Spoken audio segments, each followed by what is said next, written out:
Sir, आपली दुसऱ्यांदा सिल्लोड तालुक्यात चक्कर होते आणि या दरम्यान आतापर्यंत कशी कारवाई झाली काय सांगा? सिल्लोड येथील तहसीलदार कार्यालय उपविभागीय अधिकारी यांनी बऱ्यापैकी होमवर्क केलेलं दिसत आहे.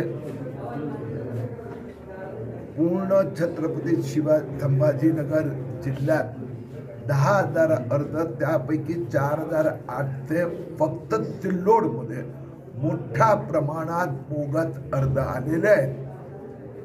आता मी परत यांच्याशी बोललो, चेक केलं आणि आता मला पटलं आहे की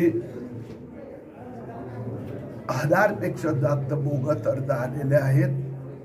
त्या संबंधी आज दुपारी मी सिल्लोड पोलीस स्टेशन येथे तक्रार करणार आहे. सर, मागच्या महिन्यात आपण ज्यावेळेस येऊन गेला त्यावेळेस आपल्या म्हणजे दौऱ्याच्या निषेधार्थ काही मुस्लिम संघटनांनी इथं उपोषण आंदोलन केले, तर काय सांगाल?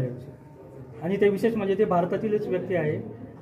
आता आहे, हा विषय हिंदू आणि मुस्लिम आता नाही.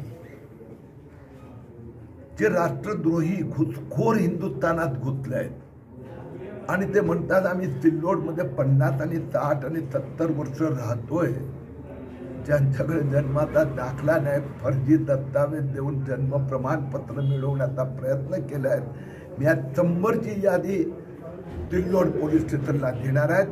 या सगळ्यांवर कारवाई होणार. सर, एक छोटासा